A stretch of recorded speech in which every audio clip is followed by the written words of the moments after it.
Hello everyone, welcome back to ninja prep. This is Kapil Goyal, your educator and mentor for PG physics. तो EMT यानी कि electricity and magnetism की हमारी series चल रही है। इसमें 4 लेक्चर अभी तक आप लोगों को मिल चुके हैं एंड आई होप आप लोगों ने ये लेक्चर्स एंजॉय किए होंगे और काफ़ी चीज़ें आपको समझ में आ रही होंगी। तो फर्दर लेक्चर्स अब हम वापस से कंटिन्यू करेंगे इसके। अभी बीच में फ्लूइड मैकेनिक्स के लेक्चर भी आपको अवेलेबल हुए थे। अब ईएमटी के वापस से आएंगे पहले और उसके बाद फिर वापस से एफएम के लेक्चर आपको मिलेंगे। इन लेक्चर्स की रेगुलर अपडेट के लिए, नोटिफिकेशंस के लिए आप जो मेरा टेलीग्राम ग्रुप है कपिल गोयल फिजिक्स, उसे आप ज्वाइन कर लें, क्योंकि वहां पर सबसे पहले अपडेट आपको मिल जाता है। साथ ही साथ पीडीएफ वगैरह जो भी हैं वो सारी की सारी वहां पर अवेलेबल रहती है। तो आप जो टेलीग्राम ग्रुप है कपिल गोयल फिजिक्स, उसे जरूर आप ज्वाइन कर लें। ये जो लेक्चर्स हैं ये आपके आईआईटी जैम, सीयूईटी, पीजी के साथ साथ अन्य कोई एमएससी एंट्रेंस एग्जाम जो होते हैं, अदर एमएससी एंट्रेंस एग्जाम जैसे काफी स्टेट के भी होते हैं, जामिया मिलिया के भी होते हैं या अलीगढ़ मुस्लिम यूनिवर्सिटी के भी होते हैं, तो उनमें भी आपको ये बहुत हेल्पफुल होंगे। साथ ही साथ आपको बताना चाहूंगा कि यदि आप आईआईटी जैम की प्रिपरेशन कर रहे हैं या सीयूईटी पीजी की प्रिपरेशन कर रहे हैं, तो आप जो मेरे बैचेस हैं वो आप ज्वाइन कर सकते हैं। जैसे करंटली अभी लाइव जो बैच चल रहा है, लाइव और रिकॉर्डेड, विजेता 2.0, विजेता 1.0 भी चल रहा है। ये जो बैच है ये अभी लेटेस्ट स्टार्ट हुआ था 8 सितंबर को। इसमें अभी जो सब्जेक्ट चल रहा है वो चल रहा है, लाइव में चल रहा है न्यूक्लियर फिजिक्स, और उसके अलावा डेली जो रिकॉर्डेड आपको क्लास मिलती है वो मैकेनिक्स की मिलती है इस बैच के अंदर। और साथ ही साथ विजेता 1.0 है। अगर आपको सिलेबस जल्दी कंप्लीट करना है तो विजेता 1.0 आप ज्वाइन कर सकते हैं, जिसका सिलेबस अक्टूबर के लास्ट में ऑलमोस्ट फिनिश हो जाएगा। और अगर आपको रिकॉर्डेड कंटेंट चाहिए, रिकॉर्डेड मतलब ऐसा नहीं कि पिछले साल का, इसी साल का जो अगस्त में कंप्लीट हुआ था, अभी उसमें इक्का दुक्का सब्जेक्ट उसमें भी बच रहा है, तो उसके लिए आप सिर्फ अगर आईआईटी जैम की प्रिपरेशन कर रहे हैं तो आप लक्ष्य बैच ज्वाइन कर सकते हैं। ये लक्ष्य बैच जो है इसमें सारी क्लासेस आपको रिकॉर्डेड मिलेंगी और अभी इसमें 1-2 सब्जेक्ट और बच रहे हैं जो कि अक्टूबर तक वो भी कंप्लीट हो जाएंगे। और लक्ष्य बैच सिर्फ और सिर्फ आईआईटी जैम और टिफर आपका टारगेट है, तो उसके लिए है। और अगर मैं बात करूं, अगर सिर्फ आपको सीयूईटी पीजी की प्रिपरेशन करनी है या अन्य एमएससी में एंट्रेंस एग्जाम की प्रिपरेशन करनी है, तो उसके लिए आप सीयूईटी पीजी फिजिक्स का बैच ज्वाइन कर सकते हैं, जो कि आईआईटी जैम से सेपरेट है। ये जो बैच है आपको 4500 रुपीज का पड़ेगा अगर आप सीयूईटी पीजी का मंजिल बैच ज्वाइन करते हैं। लक्ष्य बैच जो है वो सिर्फ और सिर्फ आईआईटी जैम के लिए है। और विजेता 2.0, विजेता 1.0, ये दोनों आईआईटी जैम और सीयूईटी पीजी दोनों के लिए है। तो ये बैचेस आप ज्वाइन कर सकते हैं। आपके प्रिपरेशन कौन से एग्जाम की कर रहे हैं तो ये आपको देखना है, ये आपका टारगेट जो होगा उसके अकॉर्डिंगली आप ये बैच ज्वाइन कर सकते हैं। ये जो विजेता 2.0 बैच है इसमें भी डिस्काउंट है और डिस्काउंट के बाद ये आपको 5400 रुपीज का पड़ रहा है। अदरवाइज ये बैच जो है वो 7000 रुपीज का है। तो कौन सा बैच आपको ज्वाइन करना है वो आप मुझे डायरेक्ट मैसेज करके भी पूछ सकते हैं कि आपको कौन सा करना चाहिए, कौन सा नहीं करना चाहिए। तो चलिए स्टार्ट करते हैं आज का लेक्चर। क्वेश्चन है,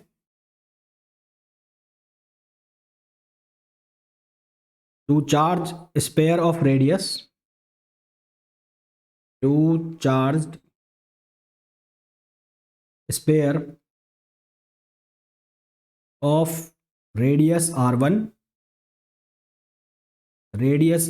and r2 respectively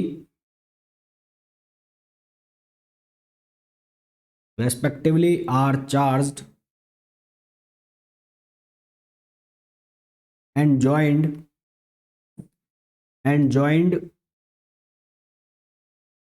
by a wire, the ratio of electric field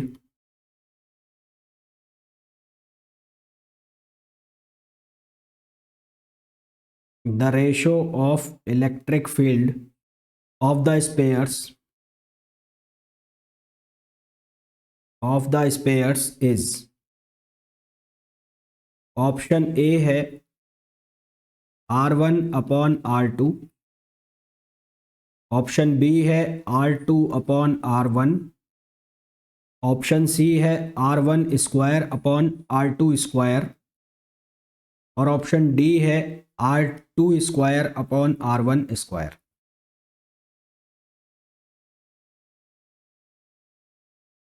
The two charges pair of radius r1 and r2 respectively are charged and joined by wire. The ratio of electric field of the spheres is. Electric field का ratio में बताना है क्या होगा. यहां ये जो line लिखी है ना, ये वाली लाइन जॉइंड बाय वायर, ये अपने आप में एक बहुत इंपॉर्टेंट लाइन है. दोनों को एक वायर से कनेक्ट कर दिया, दोनों को एक वायर से कनेक्ट कर दिया. एक की रेडियस है r1, इसकी जो रेडियस है वो है r1 और इसकी जो रेडियस है वो है r2. लेट सपोज इसके ऊपर चार्ज है q1 और इसके ऊपर चार्ज है q2. जब दोनों को वायर से कनेक्ट किया जाएगा तो वायर से कनेक्ट करने का मतलब है कि इन दोनों का पोटेंशियल इक्वल हो जाएगा. ठीक है, तो connecting by a wire, connecting by a wire means इनका जो पोटेंशियल है वो हो जाएगा इक्वल. अब पोटेंशियल मैंने हालांकि भी पढ़ाया नहीं है, फिर भी थोड़ा बहुत तुम्हें आइडिया हो तो पोटेंशियल की जो वैल्यू होगी वो होगी K Q one upon R one और एक की होगी K Q two upon R two. तो एक की वैल्यू होगी K Q one upon R one और दूसरे की जो वैल्यू होगी वो होगी K Q two upon R two. ये वैल्यू होगी. तो यहाँ से मैं रेशो निकाल लूंगा. किसका रेशो निकाल लूंगा? Q one upon Q two का. तो Q one upon Q two का जो रेशो निकलेगा वो निकलेगा R one upon R two.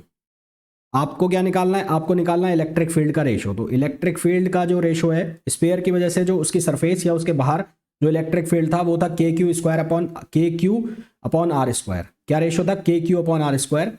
तो पहले वाले के लिए अगर के क्यू वन है तो K Q one upon R one square, दूसरे वाले के लिए आर टू स्क्वायर ऊपर चला जाएगा, नीचे आ गया के क्यू टू. ठीक है, तो अब यहाँ से आपने रेशो के से तो के कैंसिल होना है, आपने वैल्यू पुट करनी है Q1 अपॉन Q2 और ये कितना हो गया? ये हो गया R2 अपॉन R1 और इसका स्क्वायर. तो Q1 अपॉन Q2 कितनी वैल्यू? R1 upon R2. तो यहाँ से R1 अपॉन R2 आपने सब्सटीट्यूट कर दिया और ये कितना बन रहा है? R2 square upon R1 square. तो R2 से R2 कैंसिल हो गया, R1 से R1 कैंसिल हो गया. आंसर आ गया आपके पास R2 अपॉन R1. तो option number second. Question number second में बोला है a loop of radius r carries a uniformly distributed charge. Uniformly distributed charge. ठीक है, assuming the potential at infinite to be zero. ये पोटेंशियल का question है. Potential का है, छोड़ो अभी इसको, छोड़ो. पोटेंशियल मैंने कराया नहीं अभी, तुम्हें रहने दो इसको. दूसरा क्वेश्चन लेते हैं. क्वेश्चन है अ cube of side A, a cube of side A has point charge point charges plus q located at each of its vertices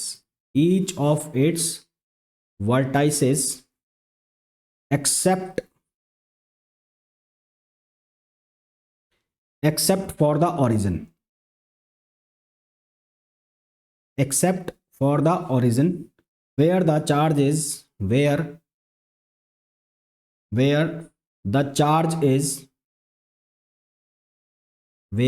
charge is minus q as shown below.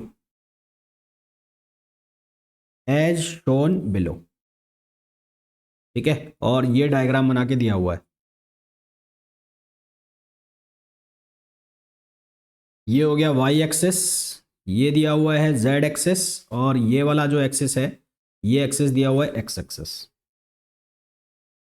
ये जो side है ये side है a और cube of side has point charge plus q located at each of its vertices except for the origin where minus q. तो origin जो है, origin हो गया ये.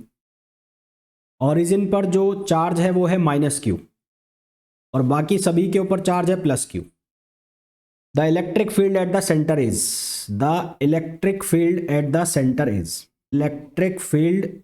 सेंटर इज ऑप्शन ए है minus q over 3 √3 pi epsilon naught ए square x cap y cap plus Z cap.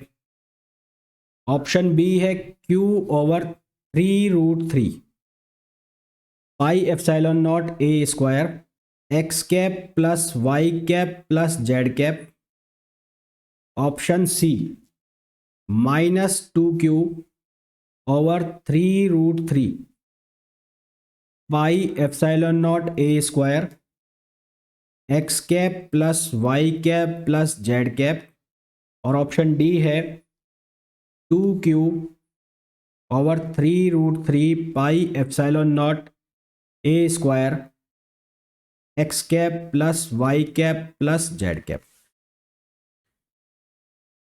बताओ भाई कैसे करोगे? तो देखो ध्यान से समझना, ध्यान से देखना इस क्वेश्चन को। मैं ये कॉपी कर लेता हूं एक बार। ये जो सेंटर में है यहां पर हमें इलेक्ट्रिक फील्ड निकालना है सेंटर पर। अगर मैं इस डायग्राम को बड़ा करके दिखाऊं आपको, अगर कर रहे हो तो अभी कर रहे हो तो छोड़ देना, पहले इधर देख लो फिर उसके बाद कर लेना। अगर कर रहे हो तो छोड़ दो, अभी हमें इलेक्ट्रिक फील्ड यहां पर निकालना है। तो सबसे पहले अगर मैं इस चार्ज की वजह से इलेक्ट्रिक फील्ड देखता हूं तो इस चार्ज की वजह से जो इलेक्ट्रिक फील्ड आएगा उसकी डायरेक्शन होगी अवे फ्रॉम द पॉइंट, क्योंकि पॉजिटिव चार्ज है। और सिमिलरली इस चार्ज की वजह से जो इलेक्ट्रिक फील्ड आएगा वो आएगा अवे फ्रॉम द चार्ज, क्योंकि वो भी क्या है, पॉजिटिव है। यहां से यहां तक की डिस्टेंस दोनों सेम रहेगी, सब सेम डायगोनल पे होंगे, तो ये दोनों एक दूसरे को क्या कर देंगे, कैंसिल कर देंगे। एम आई राइट और रॉन्ग? ये दोनों एक दूसरे को क्या कर देंगे, कैंसिल कर देंगे। क्या ये बात मेरी सही है? इसी तरह से अगर मैं इन दो पॉइंट्स के लिए बात करूं, इसके लिए और इसके लिए, तो इसका इलेक्ट्रिक फील्ड इधर जाएगा, ये भी आउटवर्ड्स होगा, और इसका इलेक्ट्रिक फील्ड इधर आएगा और ये भी आउटवर्ड्स होगा, तो ये दोनों एक दूसरे को कैंसिल कर देंगे। सही बात। इसी तरह से इस वाले पॉइंट का जो जाएगा, ये वाले पॉइंट का, ये वाले पॉइंट का जाएगा इधर, ये भी प्लस क्यू होगा, और ये वाले पॉइंट का इधर आएगा, ये भी प्लस क्यू होगा, तो ये भी एक दूसरे को माइनस कर देंगे। यानी कि ये वाला खत्म, ये वाला खत्म, ये वाला खत्म, ये वाला खत्म, ये वाला खत्म और ये वाला खत्म। अब दो कॉर्नर दिख रहे हैं मेरे को, एक ये वाला कॉर्नर और एक ये वाला कॉर्नर। तो अगर इस कॉर्नर पर ध्यान से देखूं, इस कॉर्नर के ऊपर, तो इसके इलेक्ट्रिक फील्ड की डायरेक्शन होगी इधर, और इसका जो है, इसका इलेक्ट्रिक फील्ड भी इस डायरेक्शन में जाएगा। सही है गलत है? इलेक्ट्रिक फील्ड के लिए ये जो डिस्टेंस है, ये वाले डिस्टेंस, ये रेडियस, ये क्या हो गई, ये हो गया इसका डायगोनल। तो ये क्यूब बन रहा है। क्या बन रहा है? क्यूब। तो क्यूब का डायगोनल कितना होगा, उसका हाफ करना है हमें। तो यहां से यहां तक की ये जो डिस्टेंस होगी, ये डिस्टेंस, ये जो डिस्टेंस होगी, ये वाली, एक कॉर्नर से लेके और दूसरे कॉर्नर तक की जो डिस्टेंस होगी, ये होगी √3a। भाई ये जो डिस्टेंस होगी, ये डिस्टेंस कितनी होगी, √3a। अगर मैं एक क्यूब बना रहा हूं तो उस क्यूब में अगर मैं ये डिस्टेंस निकाल रहा हूं, ये वाली, तो ये जो डिस्टेंस है कितनी होगी, √3 होगी, है ना। और √3a का हाफ चाहिए हमें, √3a का हाफ। तो इलेक्ट्रिक फील्ड जो आएगा वो दोनों ऐड हो जाएंगे, एक डायरेक्शन में चले जाएंगे, तो क्या बनेगा, -2q, ठीक है, KQ/r²। तो -2q 4 pi epsilon not r²। r² कितना हो जाएगा, वो हो जाएगा √3a/2r²। फिर हमें क्या चाहिएगा, हमें चाहिएगा डायरेक्शन। तो डायरेक्शन, ये वाली डायरेक्शन को मैंने एक बार के लिए लिख दिया ER कैप। यहां तक बात क्लियर है क्या?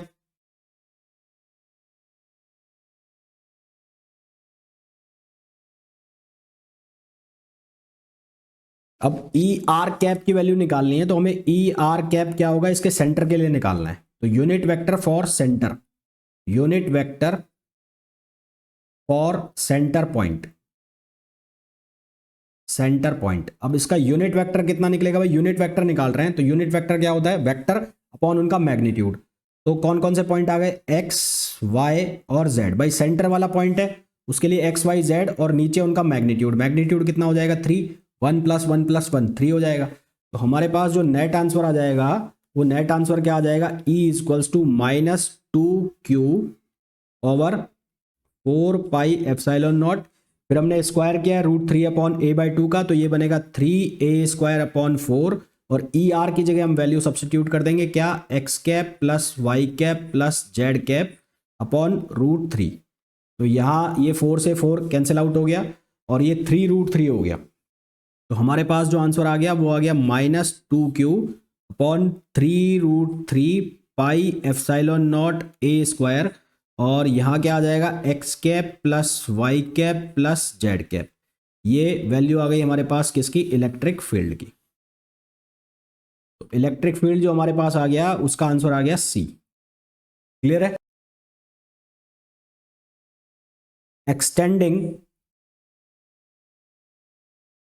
Extending from theta equals to 0 to π/2 carries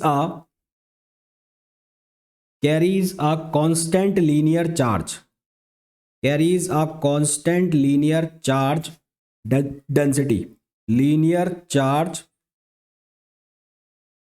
density lambda. The electric field at the origin,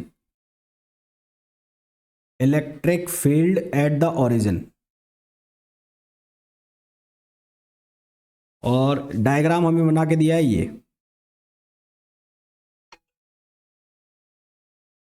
ये डायग्राम है, ठीक है। ये रेडियस हो गई इसकी, और रेडियस है आर, और ये एंगल है थीटा। यहाँ दिया है एक्स, यहाँ दिया है वाई। ऑप्शंस हमें दिए हैं lambda over 4 pi epsilon naught R, और ये है -x कैप और -y कैप। ऑप्शन बी हमें दिया है lambda over 4 pi epsilon naught R और -1/√2 x cap -1/√2 y cap. Option C हमें दिया है lambda over 4 pi epsilon naught R -x cap upon √2 -y cap upon √2, और ऑप्शन डी हमें दिया है 0। ये क्वेश्चन आया है जैम फिजिक्स 2012 में। लगाओ, क्या दिमाग लगाओगे इसमें। देखो, कल मैंने तुम्हें एक चीज कराई थी, मैंने एक हाफ सर्कुलर रिंग का तुम्हें एक केस बताया था। हाफ सर्कुलर रिंग का मैंने केस बताया था तुम्हें, और उस केस में मैंने इलेक्ट्रिक फील्ड की वैल्यू निकाली थी उसके सेंटर पर जो इलेक्ट्रिक फील्ड आया था ई, उसकी वैल्यू कितनी आई थी, लैम्बडा अपॉन के लैम्बडा अपॉन आर। उसकी वैल्यू आई थी 2k लैम्बडा अपॉन आर। उसमें वैल्यू क्या आई थी, 2k लैम्बडा अपॉन आर। यही आई थी, कुछ और आया था, चेक कर लो एक बार। ये वाला जो क्वेश्चन तुम्हें दिया हुआ है, ये वाला क्वेश्चन, तो ये एक रिंग ही तो बन रही है। इसको ध्यान से देखो तो ये क्वार्टर रिंग बन रही है, क्वार्टर रिंग। ये हिस्सा बन रहा है इस रिंग का भी, ये जो रिंग है इसका भी हाफ पोर्शन बन रहा है, इसका भी आधा। तो इससे क्वार्टर रिंग बन रही है, तो आंसर क्या होगा, इसका हाफ हो जाएगा। इसका हाफ हो जाएगा, यानी कि इसकी वैल्यू हो जाएगी 1/2। तो यहां पर इलेक्ट्रिक फील्ड जो आएगा भाई, यहां का इलेक्ट्रिक फील्ड तो केवल एक डायरेक्शन में जा रहा था, यहां पर इलेक्ट्रिक फील्ड इसमें भी जाएगा और इसमें भी जाएगा। तो ये हो जाएगा EY और ये हो जाएगा EX, और दोनों नेगेटिव में जा रहे हैं। तो ये मैग्नीट्यूड में दोनों सेम वैल्यू देंगे। क्या वैल्यू देंगे, EX equals to EY equals to K lambda upon R। मतलब ये जो फील्ड आया इसका हाफ हो गया। अगर यहां इस केस में देखते हो तो यहां इस केस में क्या आएगा, अगर इसके दो पार्ट करते हो, इस रिंग के दो पार्ट कर देते हो, तो एक इस हिस्से की वजह से आएगा, इस हिस्से की वजह से ऐसे जाएगा इलेक्ट्रिक फील्ड, जिसके दो कंपोनेंट होंगे। एक कंपोनेंट होगा ये वाला और एक कंपोनेंट होगा कुछ इस तरह से, इधर इलेक्ट्रिक फील्ड जाएगा तो एक कंपोनेंट होगा इधर। इसी तरह से यहां से इलेक्ट्रिक फील्ड आएगा इस वाले हिस्से का, वो जाएगा ऐसे। इसके दो कंपोनेंट बनेंगे, एक ये होगा और एक ये होगा। तो ये वाला और ये वाला एक दूसरे को कैंसिल कर रहे हैं, और जब ये फाइनल बन रहा है जो 2k लैम्बडा अपॉन आर है। पर अब इसका सिर्फ और सिर्फ 1/4 पोर्शन देखोगे तो इसमें यही तो बन रहा है, k लैम्बडा अपॉन आर। तो k लैम्बडा अपॉन आर, ये भी नेगेटिव x में गया और ये भी नेगेटिव y में गया। तो यानी कि EX की वैल्यू कितनी आ रही है, EX की वैल्यू आ रही है lambda upon 4 pi epsilon naught R, कौन सी डायरेक्शन में, -x कैप। और EY की वैल्यू कितनी आ रही है, lambda upon 4 pi epsilon naught R, और ये किस में जा रहा है, -y कैप में। तो नेट इलेक्ट्रिक फील्ड की अगर वैल्यू रखोगे तो वो कितना हो जाएगा, EX प्लस EY। कॉमन कितना आ गया, कॉमन आ गया lambda upon 4 pi epsilon naught R, और क्या हो जाएगा माइनस एक्स कैप और माइनस वाई कैप, ये आंसर आ गया। और ऑप्शन कौन सा है, ए ऑप्शन है।